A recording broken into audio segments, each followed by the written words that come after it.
me, Mr. Oxford? Yes, I'm now ready to dictate the letter. To...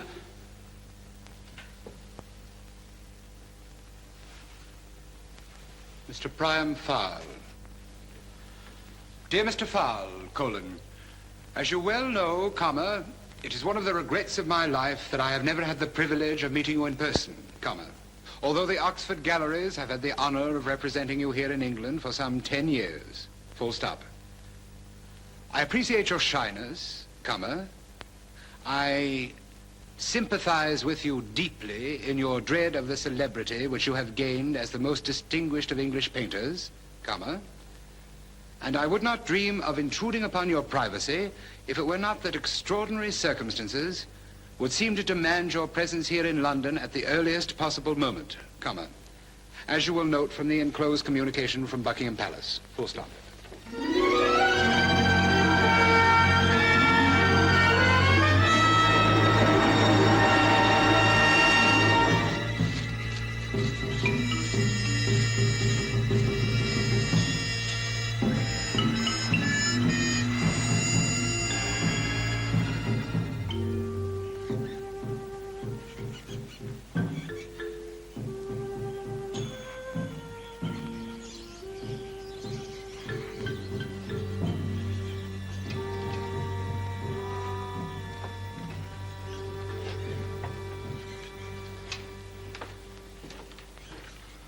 I take it as a matter of course that you've already read this. Yes, sir. Against a bright light? No, sir, the envelope was too thick. I was compelled to steam it open over the tea kettle. Why on earth do you bother? Don't you find my letters dreadfully dull? Frightfully so, sir. They bore me. Your position is somewhat different from mine, sir. You relish this isolation. I am by nature a very sociable, even gregarious character. The existence in these suburbs of civilization with only yourself and a few anteaters for company is one that I've never been quite able to accept wholeheartedly. Oh, come now, Leek. Are you sure you've given it a fair chance? 25 years, sir. Next Tuesday afternoon at 27 minutes past 3. Not really. I had no idea. Asia, Africa, Australia, America. 25 years. 25 years of peace and solitude. And yet, Leek, under certain circumstances, I shouldn't mind seeing London again. That is fortunate, sir. If I were a complete nobody like you, or if all the art lovers of England could be exterminated overnight. As it happens, sir, the decision has already been made for you. The letter, sir, it says you're to come back to London immediately. Who says it this time? The King, sir. Oh, Leek, I'm afraid that's not for us, that world of teas and parties. Who did you say? The King, sir. Enclosed in this letter from Mr. Oxford is a communication from Buckingham Palace. You are to be knighted. That's impossible. I couldn't face such a thing. Which shall I lay out for the trip, sir? Your trousers or your knickerbocker?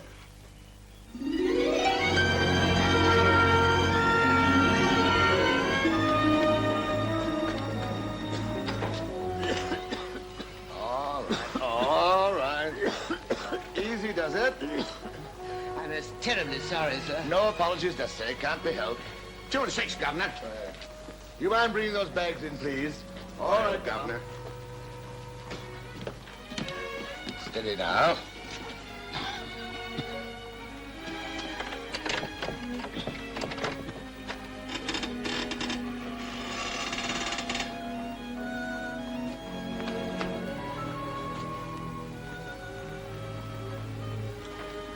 Should have left someone in charge, I suppose.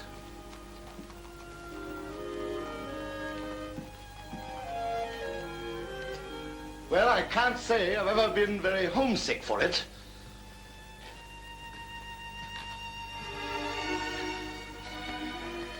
Would you be good enough to call a doctor, sir?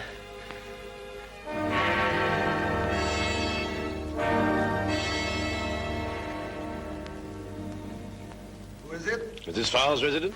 Yes. Dr. Caswell. Are you alone? Of course. I'm sorry. Come in, please. Sorry I couldn't get here any earlier. It's quite all right, I'm sure.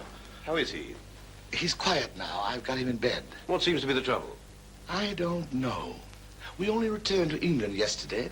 It was chilly on the ship, you know, after the tropics. Well, we'll have a look. Which way? Upstairs, if you don't mind. Yes, there's no doubt about it. This sea air's the most dangerous thing on earth. Any temperature? I expect so. First thing I knew anything was wrong. He simply collapsed on the boat train from Plymouth.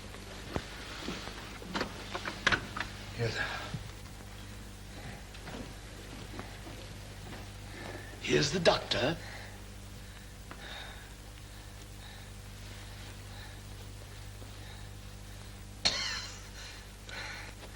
Well, now, let's see.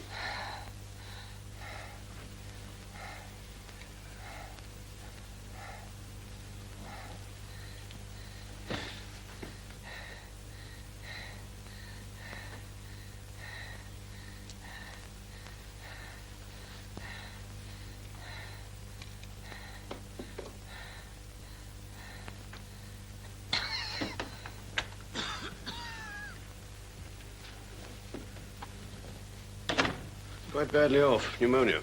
Oh, poor chap. But we'll see what we can do for him. Any women up? Women? There are no women here, only ourselves. Then, if you'll tell me where the kitchen is. It's below. Second door to the right. This is brandy. Get him to sip it. I'll be up again in half a moment.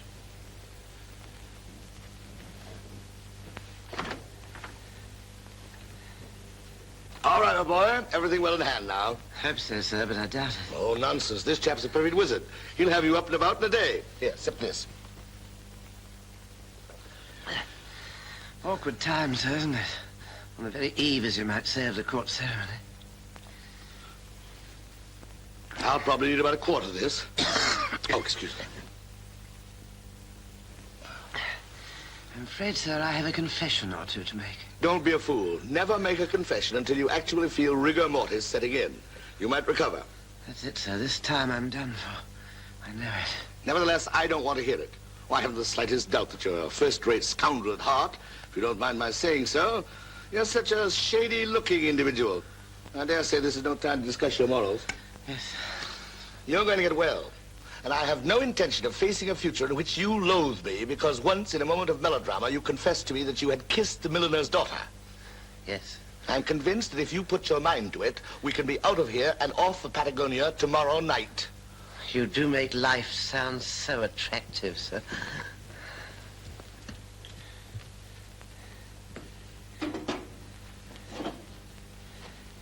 Get some blankets quickly. He will get well, won't he? I need him, you know. Stop asking idiotic questions. Do what I tell you. Yes, of course. Of course. Certainly.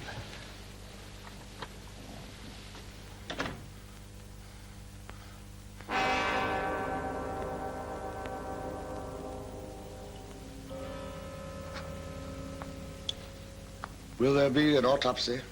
There's no need. I can give a certificate. Acute double pneumonia. Sometimes happens this way. I've rarely seen one so rapid. What I'll do without him, I simply don't know. We've been together so long. There was no pain. He simply fell asleep. Thank heaven for that. Will one find Mr. Farll's relatives? What did you say? His relatives. They have to be notified. Mr. Farll's relatives? Yes, Mr. Farll's relatives. Hadn't he any? Only a distant cousin, I believe. Duncan Farll, a solicitor. They hadn't seen each other since they were boys. Do you know his address? Temple Inn, sir. I take it you were Mr. Farll's valet.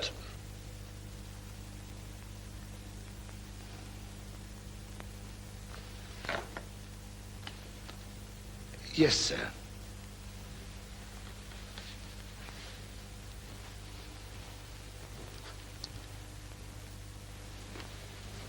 What was Mr. Farll's first name? Priam. P-R-I-A-M. Is that the Priam Farll, the painter, who was to be knighted tomorrow? It was today, sir. Oh, by Jove. My wife won't be half thrilled over this. She's passionately fond of art and all that rot. Is she indeed?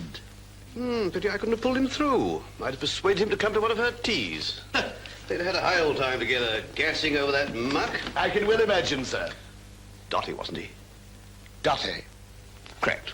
Bit. On the contrary, sir, Priam Farll was universally regarded as one of the soundest men of this or any other generation. Oh, didn't I read somewhere where he ran away from England years ago to marry a Fiji witch or something? It is far more likely, sir, that he ran away from England years ago to escape your wife.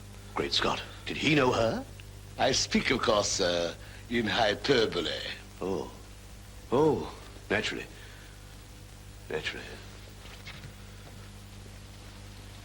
No hard feelings, eh? None, sir. No.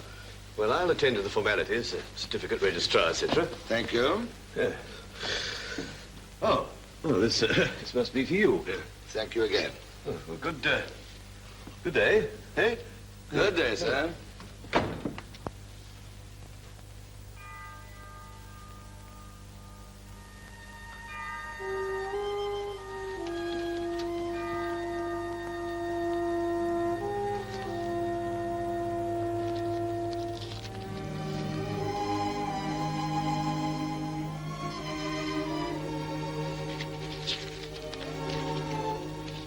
Water Road, Putney. Dear Mr. Leek, I think the photograph of you is most gentlemanly, so I enclose one of mine. I'm glad your gentleman has decided to come back from abroad, and I shall be pleased to meet you as you suggest. How about outside the Empire Music Hall, Saturday evening? In case the photo is too flattering, ha, shall wear red roses in my hat. Yours sincerely, Alice Chalice. P.S. I am a widow of 10 years standing. Over. P.P.S. There are always a lot of dark spots in the Empire. I have no doubt you will behave as a gentleman should. Excuse me, I merely mentioned it in case. A.C.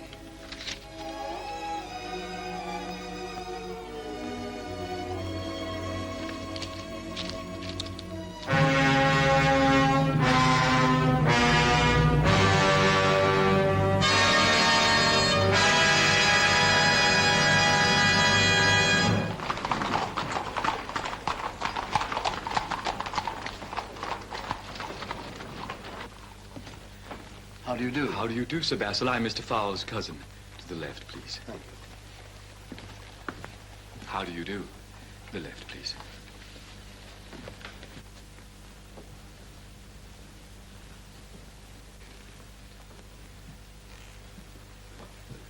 How do you do?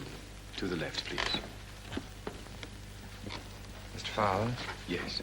I'm Clive Oxford. How do you do, Mr. Oxford? To the left, please.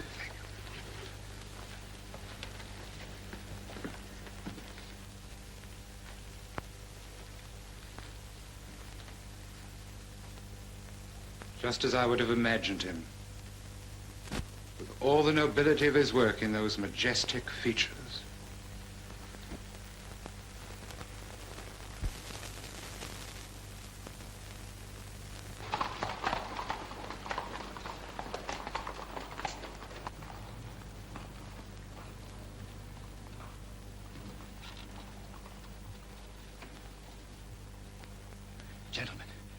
Gentlemen, His Majesty the King.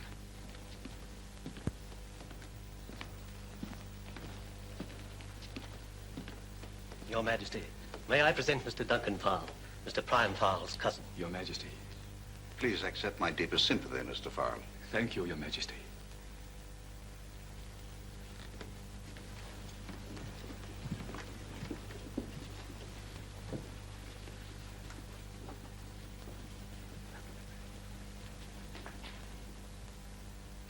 He'll be buried in the Abbey, of course.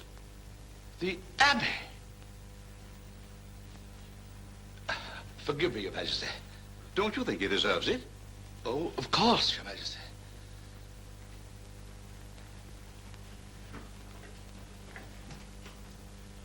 Leek in Westminster Abbey? Did you go through those bags? Yes, sir. Nothing but his own stuff. Very good. Now, in lieu of notice, I'm giving you a month's wages. It's no use. I can't go through with it. In addition, the will provides that the estate pay you £2 a week for life. An extremely handsome allowance. Now, if you will just leave your address at my office. Duncan. I beg your pardon. Don't you really recognize me? Well, it's all very difficult, very stupid. But the truth is, I'm not Leek. I'm Priam. Why, that's impossible. Priam's dead.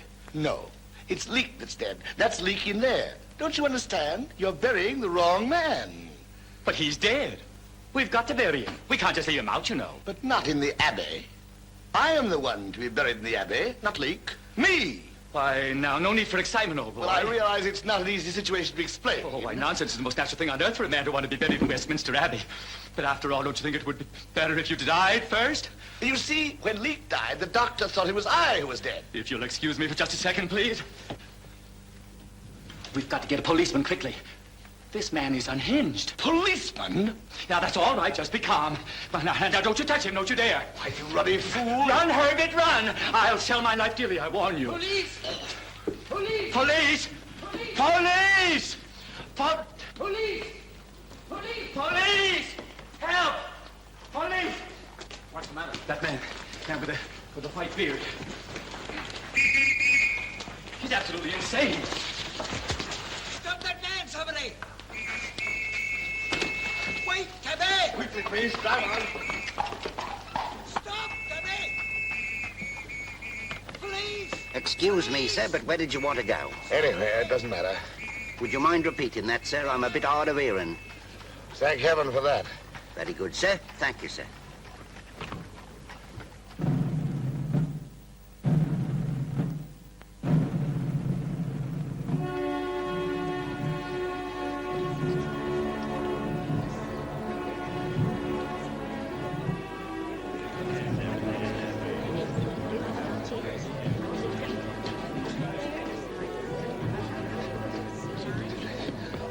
I say, Governor, who's been buried?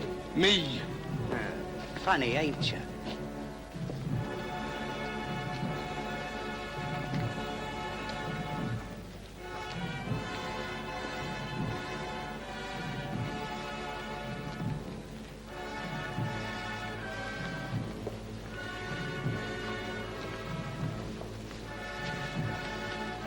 Have you a card?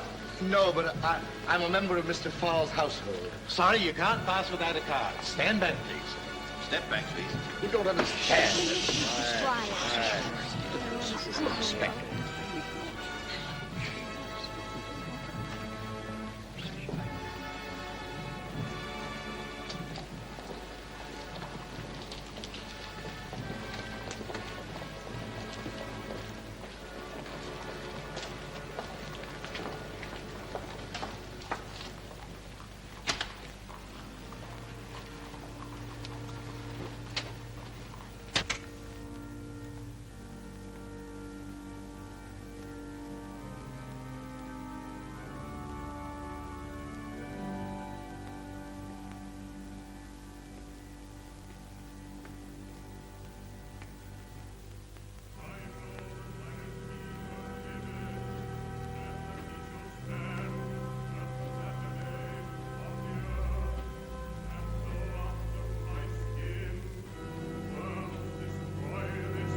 gave, and the Lord hath taken away.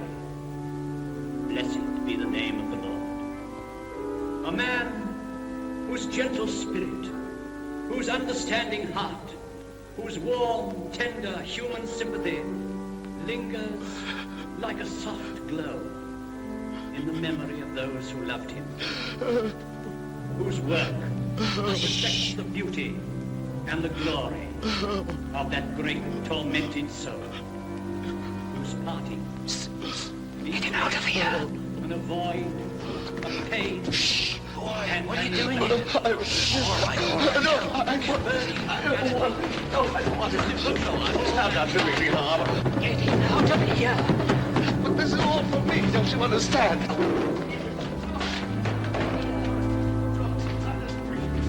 Get him out of here.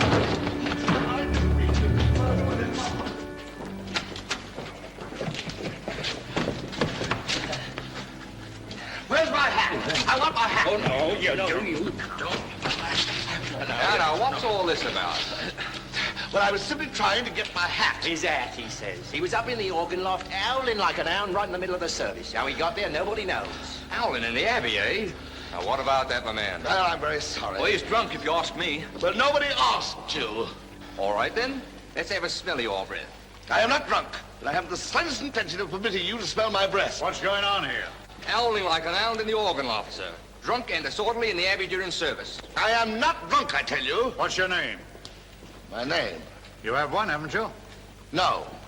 At least not one that I care to give at the moment. All right, then. Let's go along quietly. Well, I've broken no law. In that case, no harm will come to you. Now, just be easy.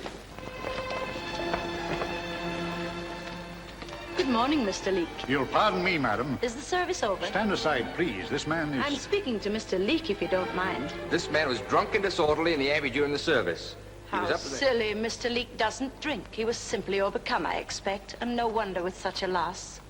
Thank you, madam. And what loss was that, if I may ask? My goodness, don't tell me you don't know who he is. Well, who is he? Mr. Farrell's valet. For 25 years with Mr. Farrell, literally depending upon him for every thought and wish. For 25 years, Mr. Farrell never made a move, never a decision, never had a thought without first talking it over with Mr. Leek. But he had no ticket. Then more shame on them after the best years of his life, giving every satisfaction. And what is his reward? No ticket. But why didn't you tell me, sir? I'm very sorry. Mr. Leek is a very shy man. He's not accustomed to policemen. I should think not.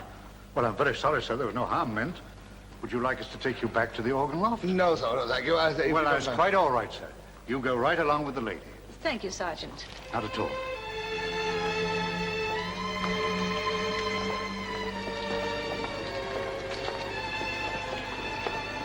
I think we'd better get you a new hat.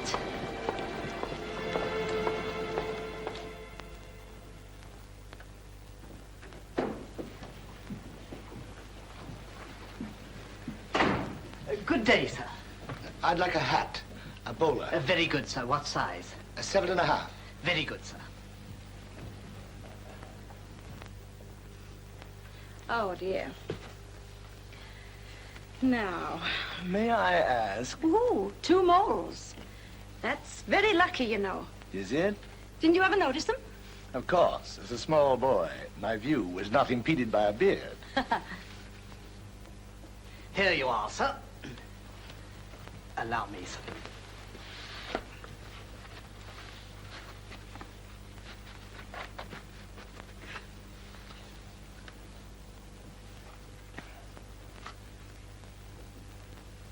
Doesn't it seem a little bit small to you? You said 7.5, sir. Yes, but... All 7.5, sir, are the same size, sir. Of course, if you don't know your own size, sir. Oh, yes. This is my size, all right. 7.5. Oh, well, in that case... Mr. Leek doesn't like this size. He doesn't like this style. He doesn't like this color. He doesn't like this hat. Now, will you get out some others, please? Why, certainly, madam.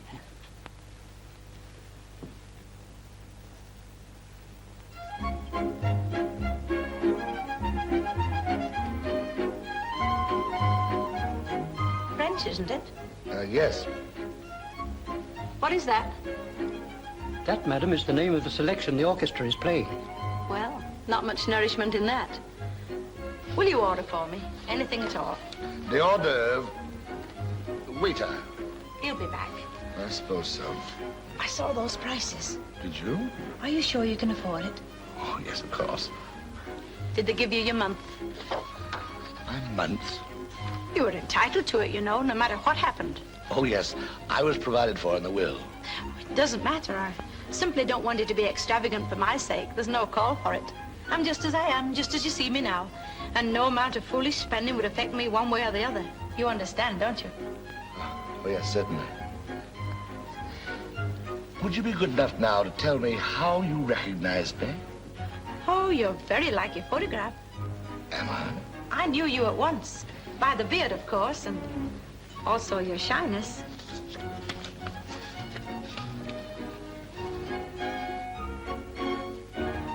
It's very good, don't you think?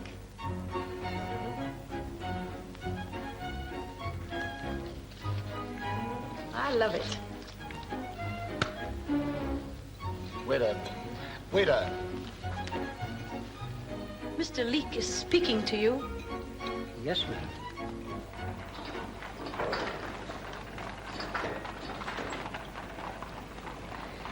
Such prices are scandalous. When you think that in Putney a good housekeeper can keep everything going on 10 shillings a head a week. I don't believe I've ever been in Putney before. And for such food. Sole, they said. That was no more sole than this glove sole. And if it had been cooked a minute, it had been cooked an hour and waiting. Really? I thought it was quite nice. For anyone who hasn't been used to good cooking, perhaps.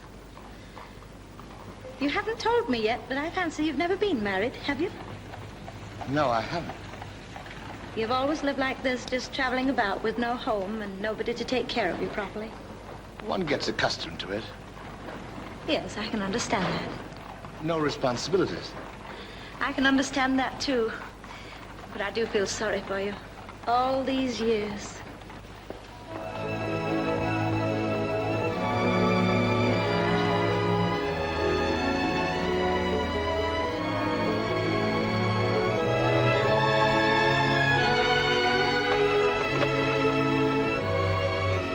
It won't take a moment. The tea things are all ready. Thank you.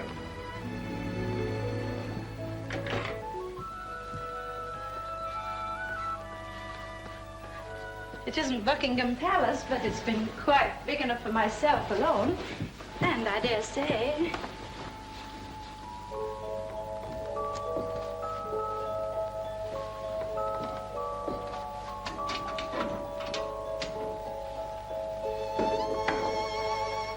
Sit down, won't you? I think you'll find this chair comfortable. Have you your pipe? Would you like to smoke?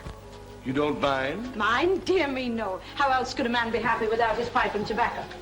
Now, if you'll just sit and relax, I'll have the tea ready in a jiffy.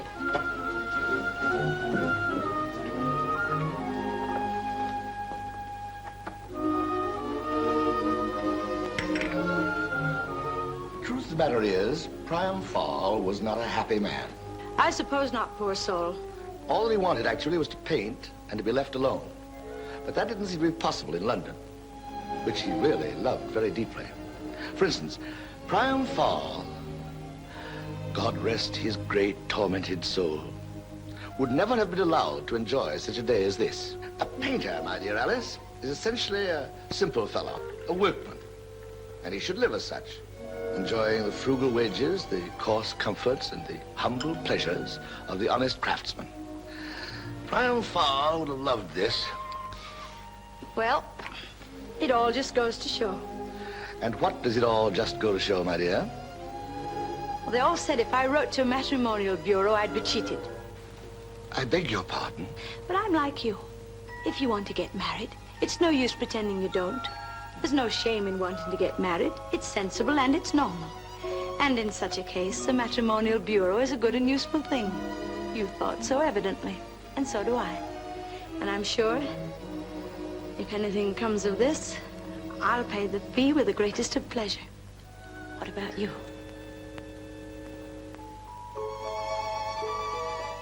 With the greatest of pleasure.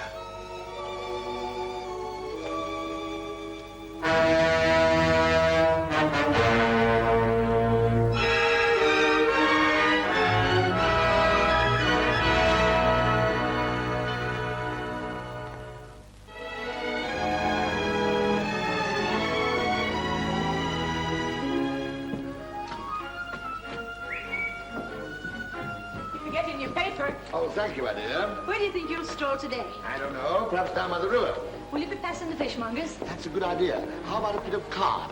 See what's nice. Card might go very well tonight. Anything you wish. Good morning, Hubert. Good morning, Mr. Leek. Ah, that's for Mrs. Leek. Well, mind the crossings, Henry.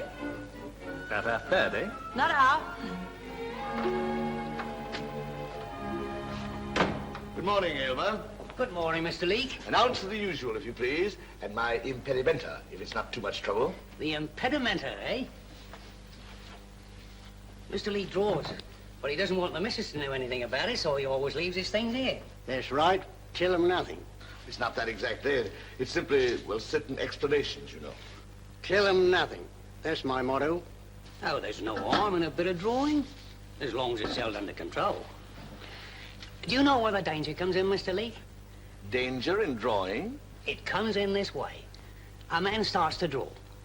First he draws a tree, or an ocean, or something else, dead. Then he goes past the dead stuff, and what does he draw? He draws a dog, or a cat, or an horse. But that's not the end. The next thing you know, he wants to draw a woman. Ah. First with her clothes on, and then... I see. Well, thank you very much. Just be on your guard, that's all, sir. He's right. Never tell him a ruddy thing.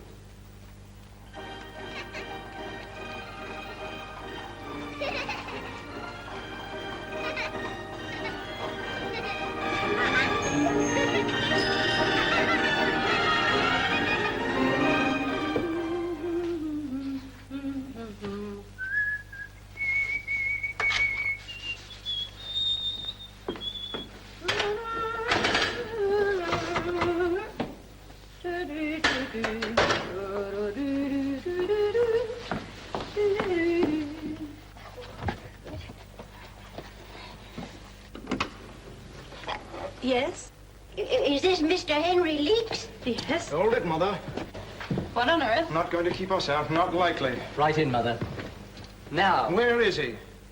Never mind where who is. Who are you, and what do you mean by smashing into this house like that? Who are we, she asks? Yes, who are you? I'm his wife, Mum. I'm the rightful Mrs. Henry Leek.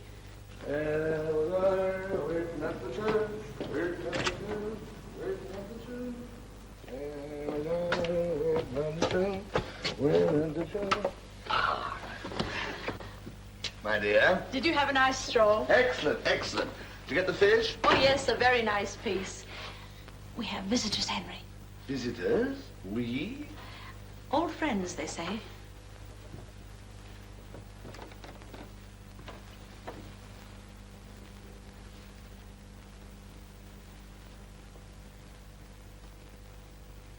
Don't you recognize her?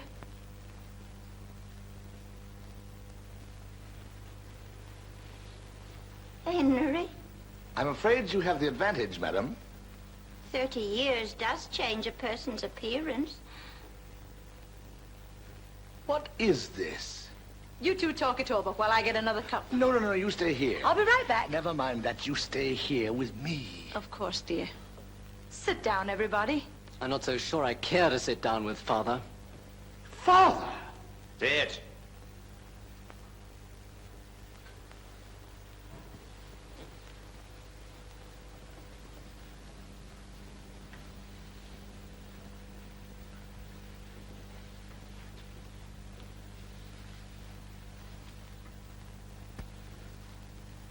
She says she's your wife, dear, and her sons. Your sons, too, if you don't mind, sir. Great heavens. You? Impossible. It's the beard, of course. And you're heavier, but your eyes. Oh, your eyes, my son. Continue, Mother. I never saw this wound before in my whole life. Then how do you explain this, sir? Let Father see it also. Will you kindly stop referring to me as your father?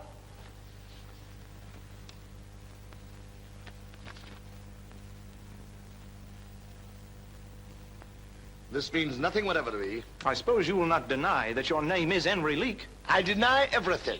No matter what you say, I deny it. Is that clear?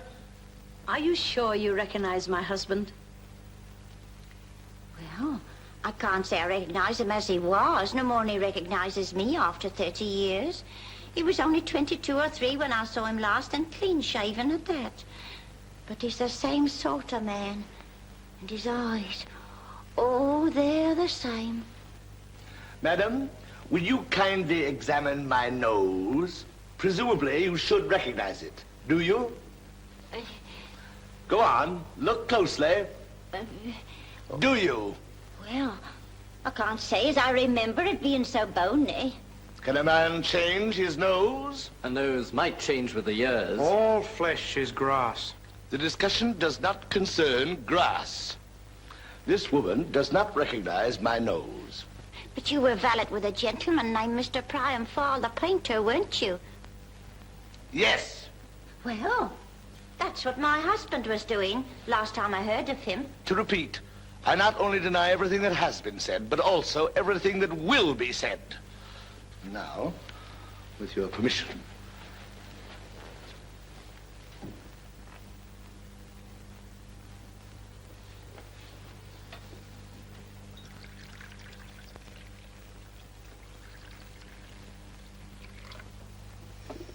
Will you? Oh, dear! Oh, how could I be so clumsy? Henry, get me a cloth from the kitchen. Hurry. Oh, dear. The fire will dry it off in a jiffy. Oh, dear.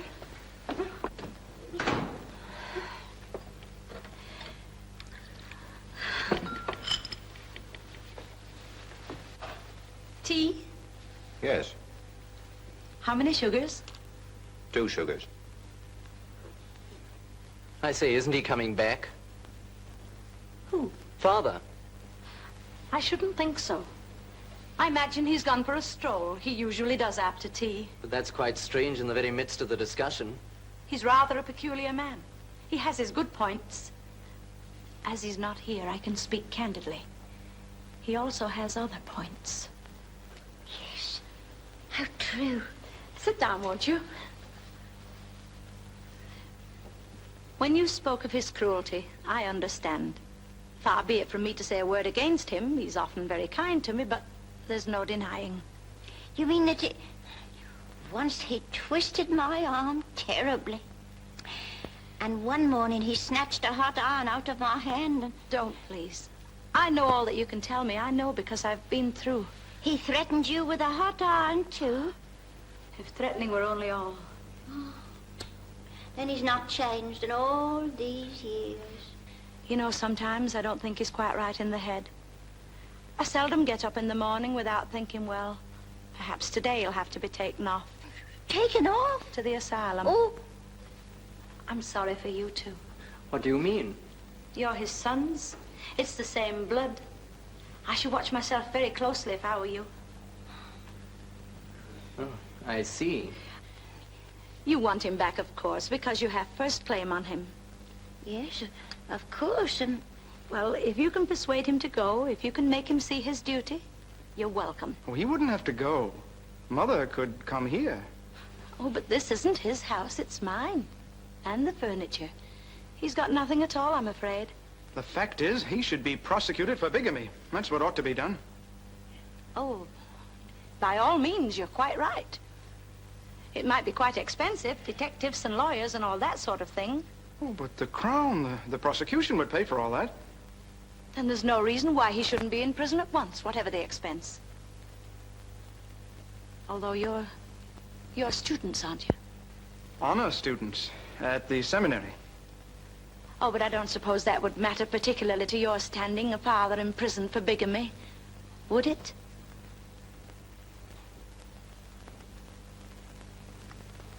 Let's clear out of here.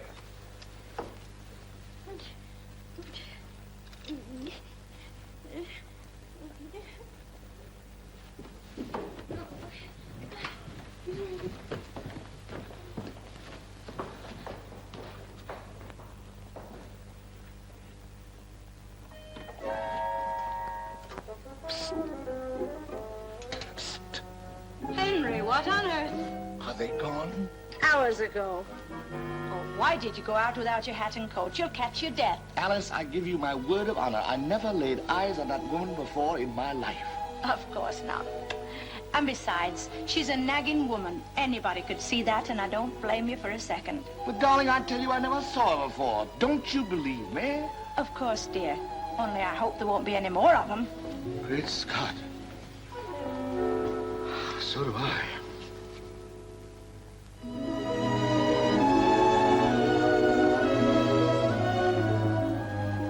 More trouble in Ireland. You ask my opinion, the Irish are a bit difficult to get along with. Ever since I was a small boy, without one hair on my face, I have been reading about more trouble in Ireland.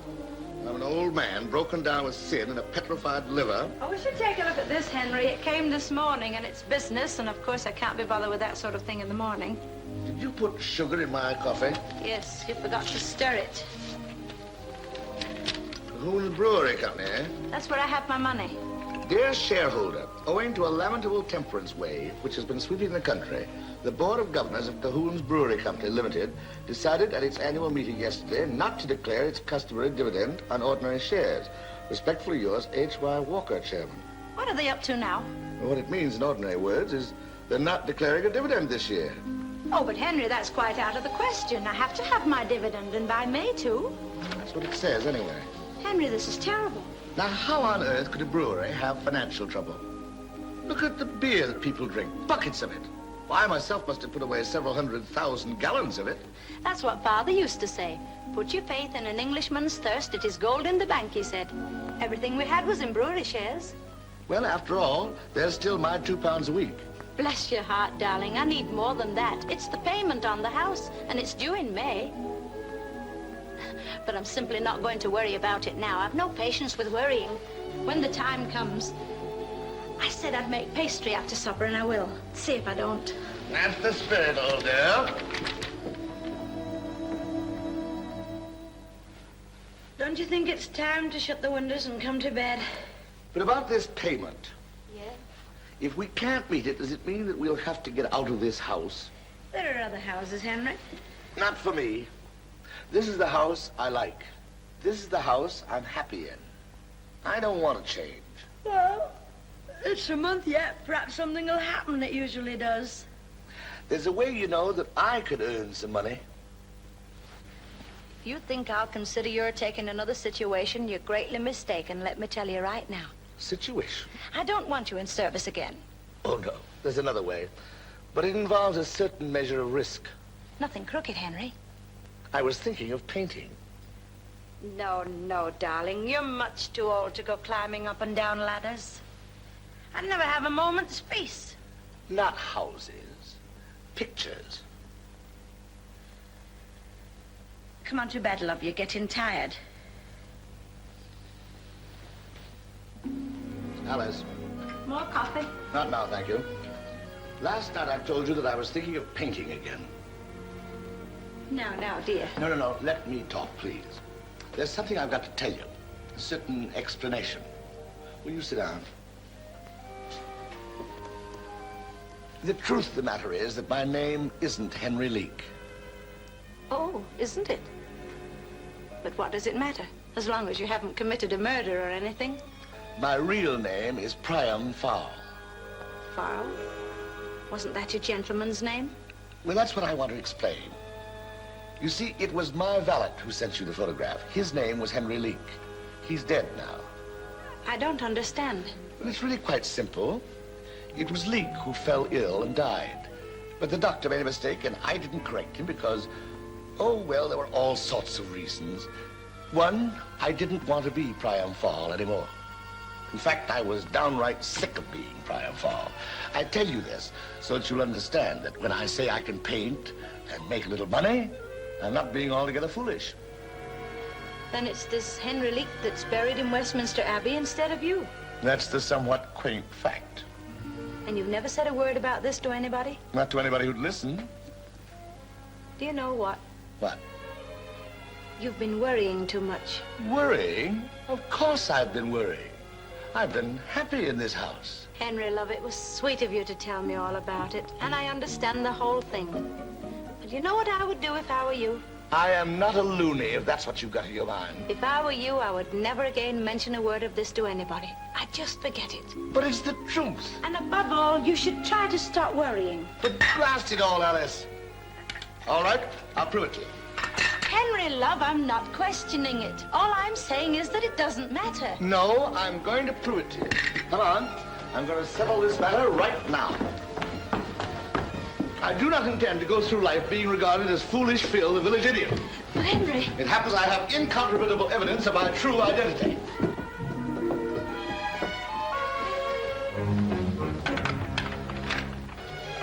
If you'll come into the attic.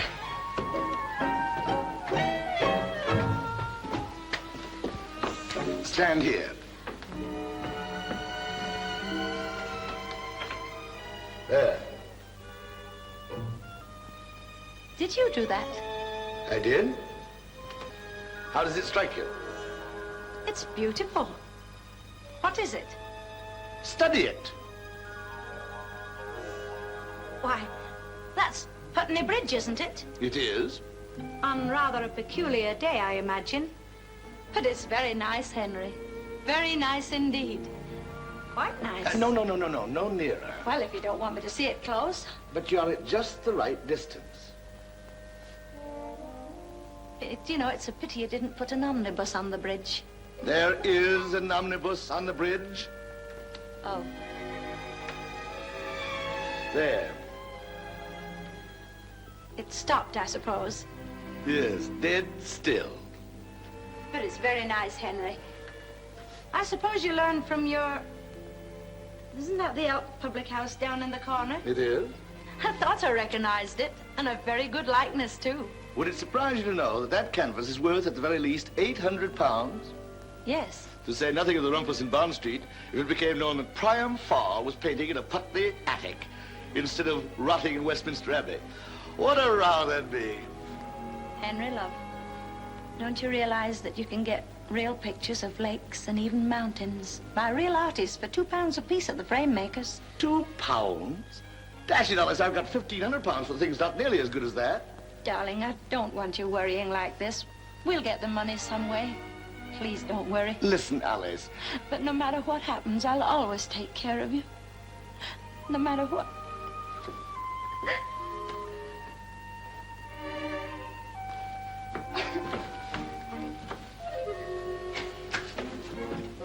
Come on, get your hat and coat. I'll never let them take you away. Come on. I'm going to prove this thing to you if it's my last act.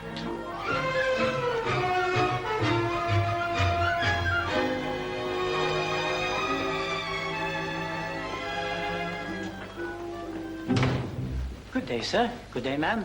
Good day. I have a painting here. I want you to tell me what you think of it. Well, I could hardly claim to be an expert, sir. Well, you're familiar with pictures, aren't you? Yes, sir, but,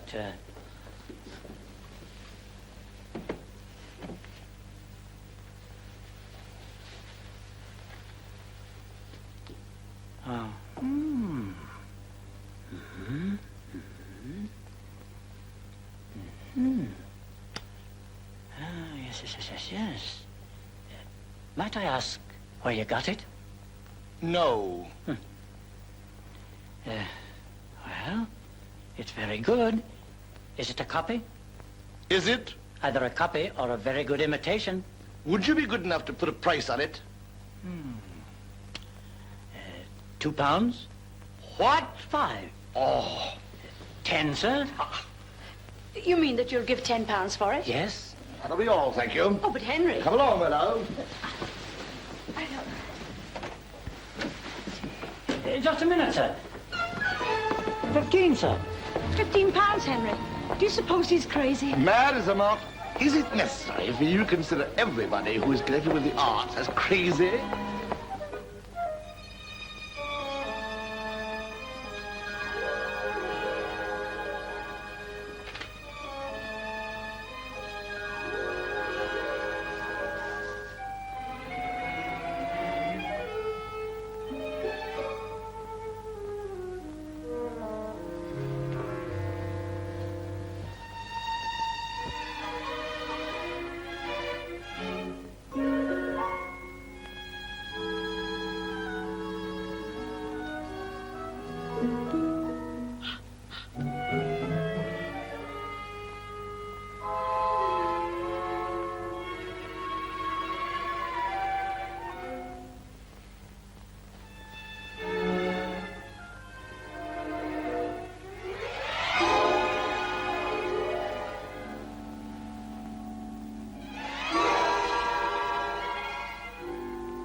It's me.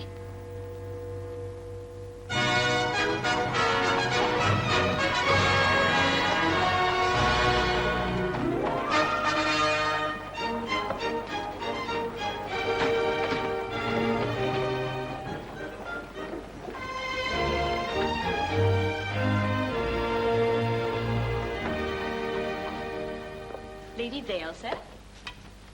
How do you do, Lady Vale? Morning, Oxford. I'm pleased to see you looking so well. Ah, rubbish. You have another fall, I believe. It arrived only yesterday. Oh. A beautiful example. Observe the composition. I'll take it. I congratulate you, my lady. How much? Would you say that £2,500 was unreasonable? I would, but I'll pay it. That's it.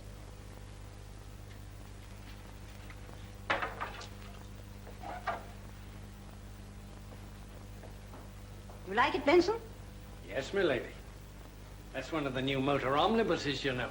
Is it? Yes, my lady. My daughter, the one that married the tram conductor. She rode it the first trip last winter. Did you really? The first trip, did you say? Last New Year's Day, my lady. My daughter rode it all the way to Putney. Surely you must be mistaken, Benson. Mistaken, my lady? This last New Year's Day? January 1st, 1908.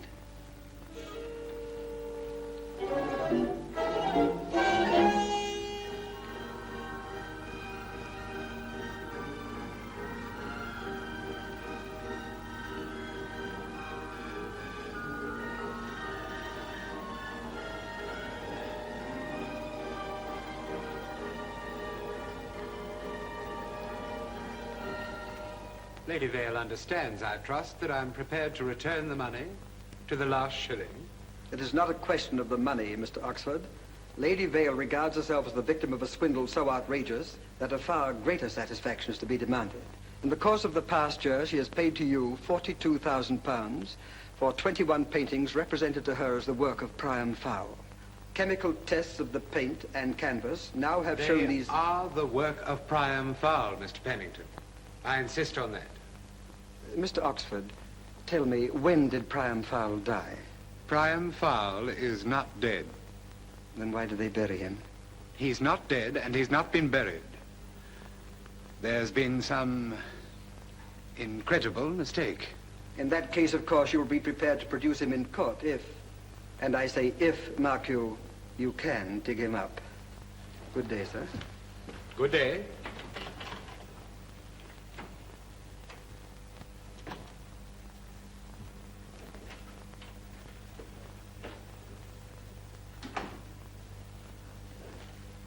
Ah, Mr. Oxford, how do you do? Mr. Stahl, I'm afraid I must insist upon further information regarding the paintings you've been bringing to me. All I know is that it's been Mrs. Leek who's brought the paintings to me. And apparently she doesn't want her husband to know about them. Henry, Yeah? there's a gentleman for you at the front door. What? Have I the pleasure of addressing Mr. Henry Leek? Yes? Oh, allow me. My card.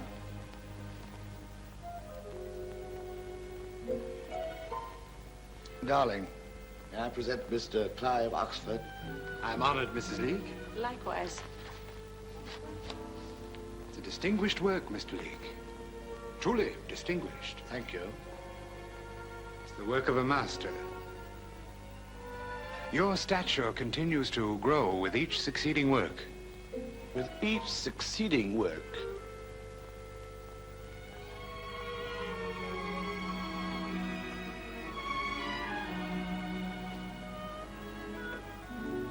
I will give you £2,000 for it.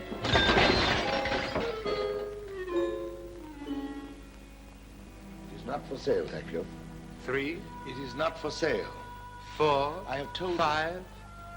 This is insanity, of course. Under the circumstances, I suppose so. I don't in the least regard it as insanity. Do you suppose I might have a pen? Thank you.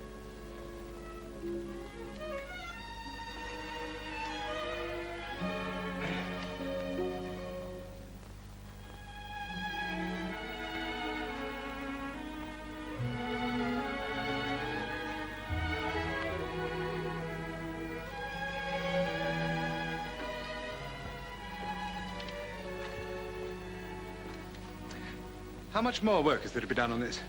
I'll finish it tomorrow, I suppose. Well, there's no hurry, really. So why don't you do me the honor of visiting my gallery now? I have several pictures I'd very much like you to see. I will someday. Why not now? It might be very much to your advantage, Mr. Leek. All right. Splendid. I should especially like your opinion on a Priam Farll I picked up recently.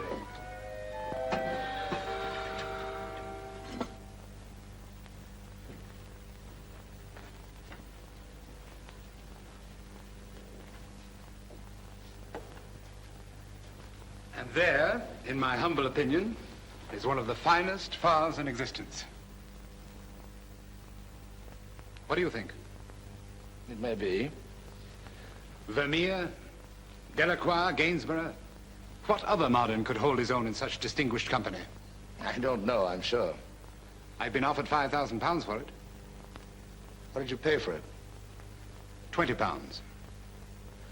Come into my office and I'll explain to you my rather peculiar difficulties. Oh, I shouldn't like to bore you, of course. On the contrary, I assure you.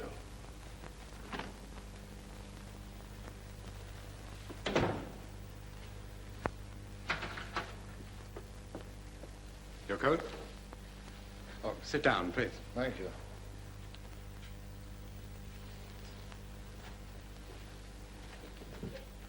Cigar?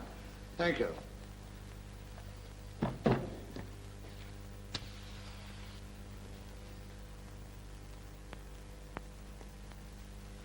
Now, when did you paint it, Mr. Farll? You are insane. No, I don't think so. Possibly I should be with the trouble that faces me, but I'm not. Trouble? About a year ago, a man named Stahl, a frame maker from Putney, came to me with a picture which I at once recognized as the work of Priam Farll. Was it signed? Yes.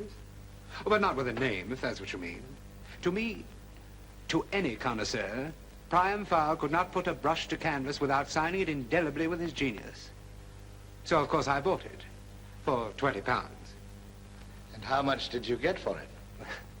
Under the circumstances, I have no objection to telling you. I got £2,000 for it.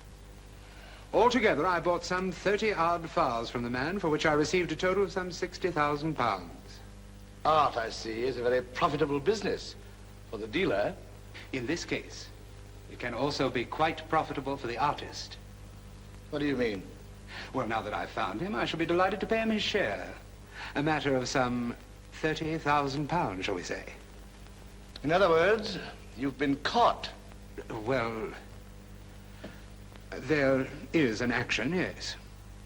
Lady Vale, who bought a great number of the paintings, found that some of them had been painted since 1905. Splendid. I hope she wins. This is not a time for facetiousness, Mr. Farll.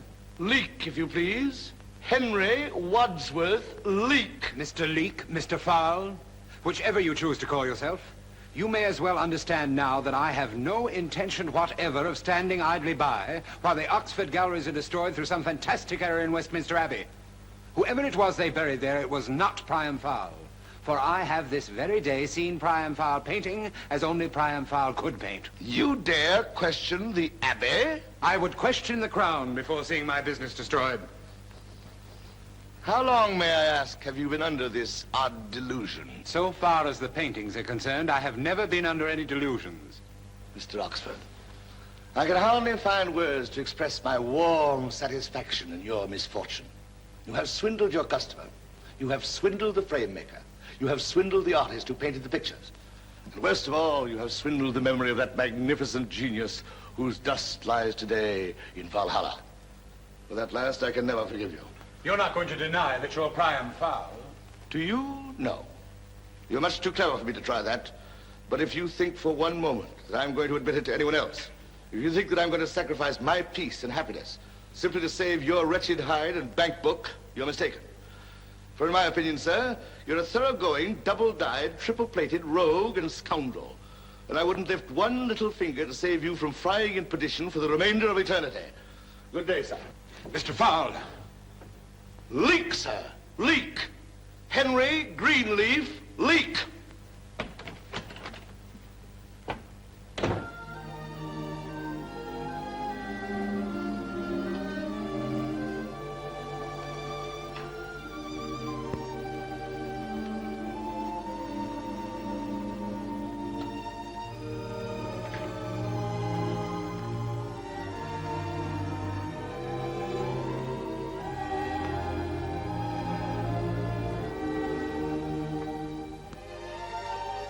I'm very sorry, Priam.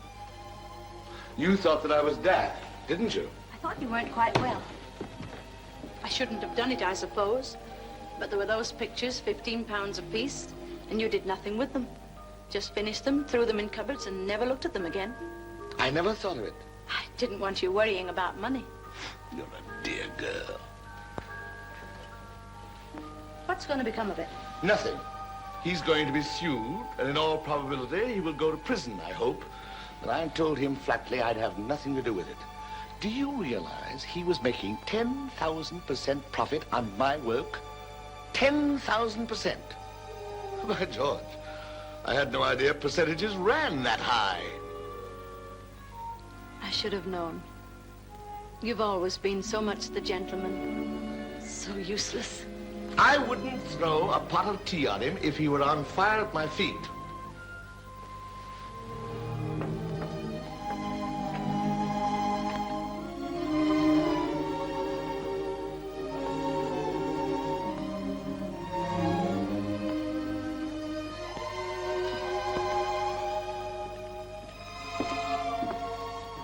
Alice, there's no reason for this to make any difference, of course. No? Why should it? I don't know. I'm not sure. I wish I could be. What do you mean? Something to wonder about. As Mrs. Henry Leek, it's been very cozy, the way I am, the way we've lived here in Putney. We've been quite happy, I believe. I can't think of any other woman who might have suited you better. There'll be no change, dear. Oh, but there's bound to be Henry, or rather Priam, I should say. I've told you I have no intention whatever of getting mixed up in this business. There's Mrs. Priam Farll, the wife of a great gentleman. So great that he could be buried in Westminster Abbey. I don't know.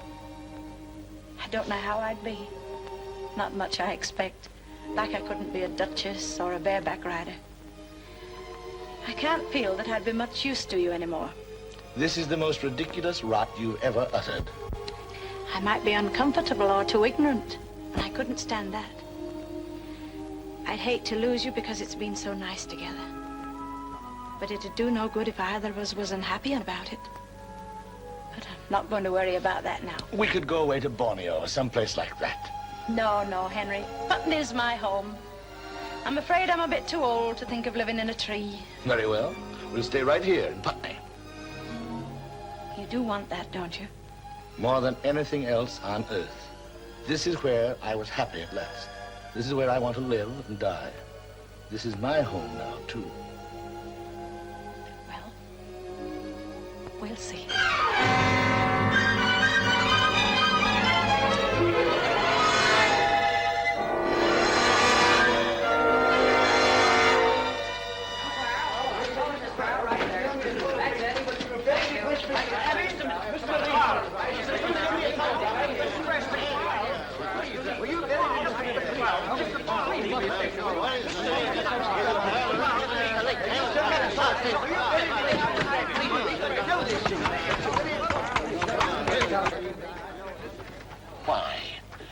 Why? I don't know, dear. Did I ask to be buried in Westminster Abbey? No, dear, you didn't. All I asked was peace and quiet. To be allowed to live in tranquility with my wife and paint a picture now and then. But no. Two persons whom I already loathe engage in a quarrel in which I have no concern, and my life is made unbearable. Why? I don't know. Of course you don't know. I don't even expect you to answer. It's just a dramatic way of expressing my exasperation with the entire affair.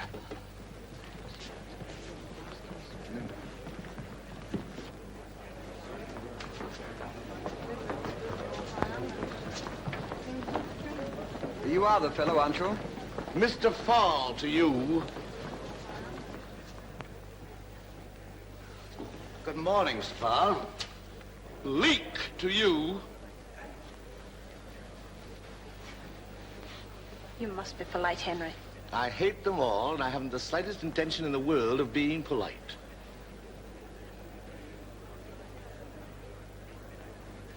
May it please your lordship, and gentlemen of the jury, this is an action brought by Lady Vale to recover the sum of £42,000 paid by her to Mr. Clive Oxford for 21 paintings fraudulently represented to her as the work of the late Priam Farll, whose remains lie today in the hallowed halls of Westminster Abbey. But the possible consequences involved here are so monstrous that I shudder to contemplate them. Does an impostor, a valet, a servant rest within the sacred precincts of the British Valhalla? That is the contention of the defendant. They would have you believe, my lord and gentlemen, that Priam Farll, far from being dead, lives today in this very court in the person of a certain mysterious bearded fellow whom it will be my pleasure to unmask here as a charlatan, a rogue, a swindler, and a grave robber. But first we will hear from the experts on art.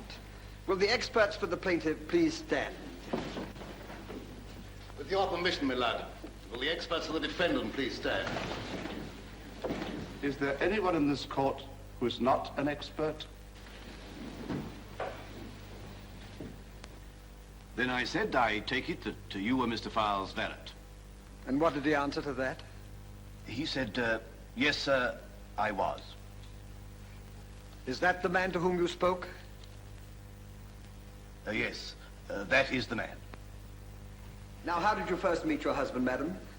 Through a matrimonial agency. Who first had recourse to this agency? I did. What was your object? What do people usually go to a matrimonial agency for? You are not here to ask the questions, madam, but to answer them. I simply thought you should have known that. I went to a matrimonial agency because I wanted a husband. How's that? Do you think appealing to a matrimonial agency was quite a nice thing to do? What do you mean by nice? Womanly, if you prefer. And do you think that asking a rude and unnecessary question like that is quite the gentlemanly thing to do? Silence! Order in the court! Madam, I have already reminded you. Under what name did this man write to you? Leek. Under what name did he marry you? Leek. Under what name have you lived with him since that marriage? Leek. Then, in your opinion, what is his name? I can't tell you. You mean you don't know? Oh, certainly I know. But you refuse to say. That's it. Milad, will you please instruct the witness to answer the question? May I ask, madam, why you refuse to answer? Politeness, I should say. I'm afraid I don't understand. I feel, my lord, that it would be a bit impudent of me to say who my husband is, when the whole object of this trial is to decide that for me. Then you definitely recognize the man in the coffin, the man they interred in Westminster Abbey, as your cousin? Definitely. You weren't on especially good terms with your cousin, were you, Mr. Farll? We had one little tiff, yes. How long did it last? Oh, about 45 years, I believe. Do you remember the occasion for this little disagreement? As rather small boys, we had a fight over a plum cake. And what was the result of this sanguinary encounter? He loosened one of my teeth. What did you do to him? You will pardon me, my lord. I tore off some of his clothes. You remember a thing like that after 45 years? Oh, yes, I remember it very well. I remember... You remember what, Mr. Farll? I'm not sure that I care to say it in mixed company. With his lordship's permission, perhaps you'll whisper it to me. Thank you.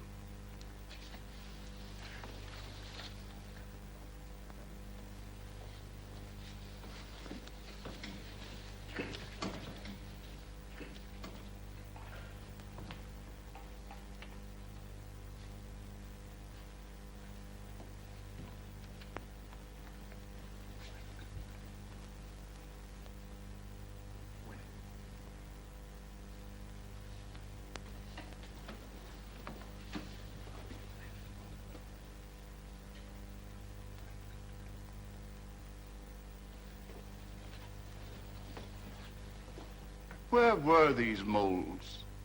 Right here, two of them. On the left collarbone. Approximately. Were these moles close together? Oh, about, so far as I recall. As you remember it, was there anything in any way distinctive about these moles? No. No, just moles, I should say. Just plain everyday moles. Was either of them hirsute? I beg your pardon? Hirsute? Do you see the gentleman whom the defendant in this case offers as Priam Farll? Yes. He is hirsute. Oh, you mean crazy? No, hairy. Hirsute means hairy. Was either of these moles hairy? Oh, no. No. These moles were, quite clean-shaven.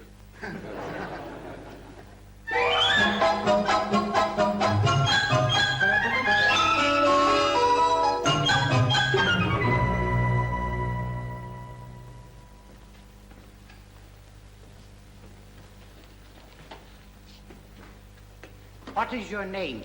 Priam Farll. Priam Farll. Take the book in your right hand. The evidence you will give to the court shall be the truth, the whole truth, and nothing but the truth, so help you God. Kiss the book.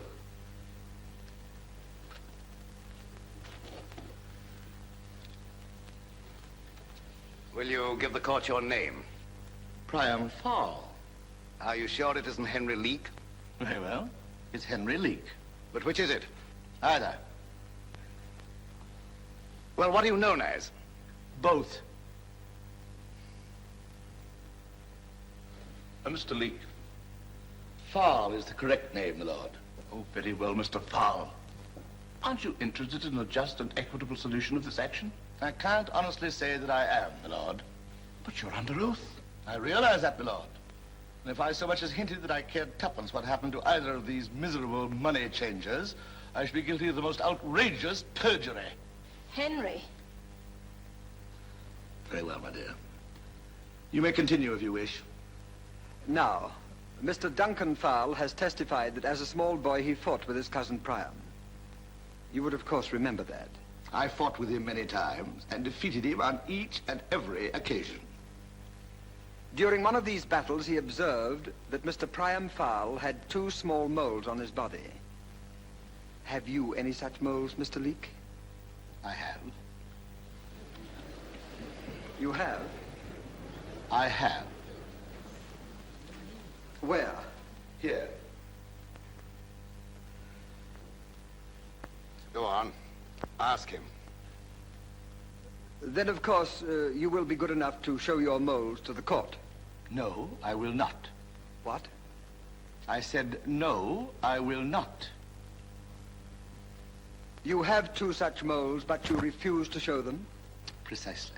You understand, of course, that the jury will draw its own conclusions from such a statement? Naturally. Now, perhaps you prefer to show them just to Mr. Pennington and myself. No, I would not prefer to do that either.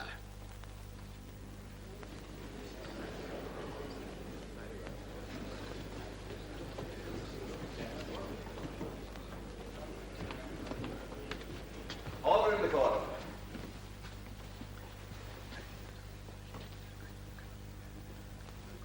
Mr. Farll, don't you think just the 4 of us might retire to my private room? No, my lord, but thank you. Couldn't you let your collar down just a bit? Not an inch. Might I ask the reason for your obstinate attitude? Because, my lord, I have testified under oath that my body is afflicted with the moles as described. That, I believe, should be sufficient, since no sane man would claim moles if he didn't have them. But under the circumstances... I'm sorry, my lord, but I believe that I'm well within my legal rights in protesting any further effort on the part of this court to compel me to disrobe either in part or in whole. The court promises you every consideration for your private sensibilities. Pardon me, my lord. It happens in this particular instance that the moles are situated in a relatively decorous precinct of my anatomy. But suppose they were not so favorably located. Would I still be importuned to unclothe myself publicly if the moles were... Excuse me, Mr. Registrar. Adjourn the court.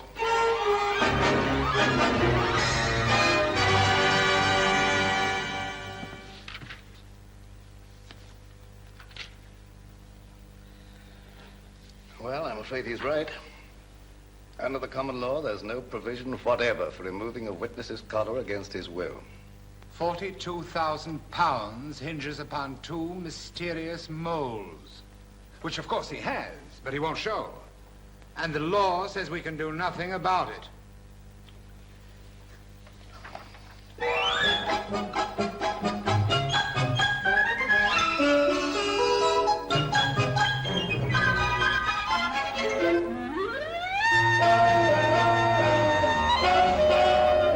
It's no use, you know.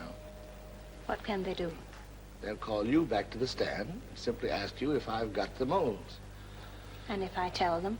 The case is over. It's goodbye to Putney. It's goodbye to peace and quiet and happiness. It's goodbye to everything. Goodbye to me?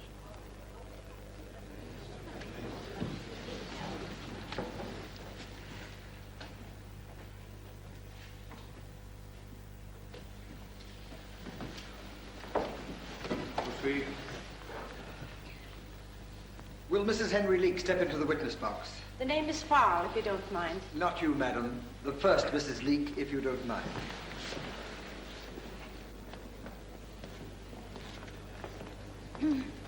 Just Mrs. Leek. Will you take the witness box, please? Rest of you back to your seats.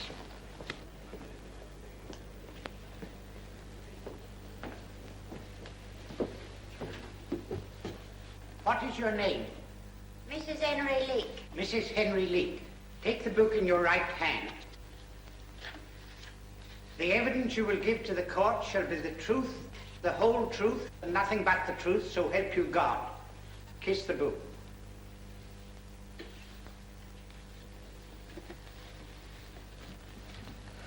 Your name, please? Mrs. Henry Leek. When were you married, Mrs. Leek? June 12, 1875. May I ask, where is your husband now? Him. You mean this man with the beard? Well, he didn't have a beard when I married him. That's something new he picked up. But are you positive that this is the man? Oh, yes, that's my Henry, all right. Mrs. Leek, will you please tell the court whether this man, your husband, the father of these three manly sons, had any bodily disfigurements? Pardon? Had he any birthmarks? No, sir. Think well, Mrs. Leek. Had he any, say, moles? I submit to your lordship that that is a leading question. But, my lord, the subject has already been submitted. That has no bearing whatever, my lord. The effort to lead the witness is obvious. Perhaps you can phrase your question differently, Mr. Pennington. Did your husband have any distinctive... You mean moles? Yes. Did he have any moles? Where? Anywhere.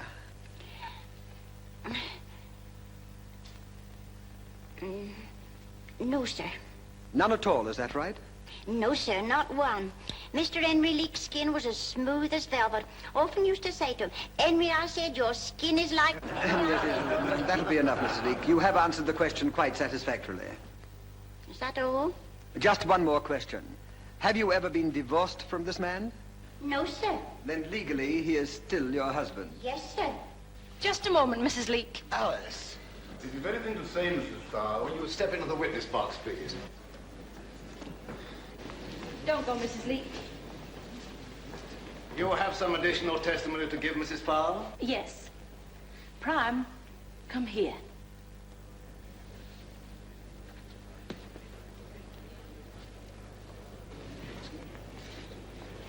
My lord, I protest such an irregularity. Oh, don't be a stick. Now wait, Alice. Hold still, dear. He's very shy, you know.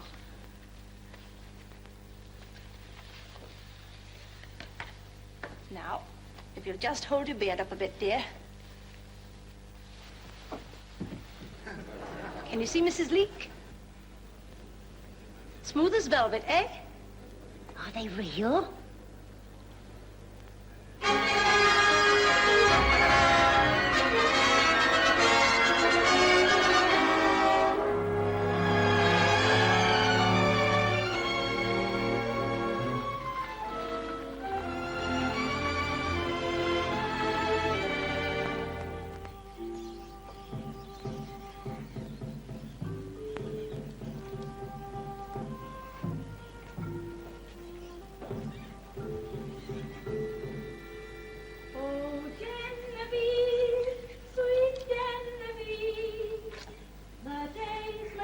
come, the days may go, and still the hand of memory wields the blissful days of old. Luncheon, dear. Ah, another moment too soon. How's it going? Oh, well enough.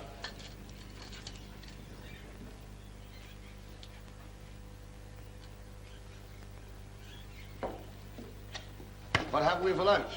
Kangaroo chops with crocodile sauce. Excellent, excellent, my dear.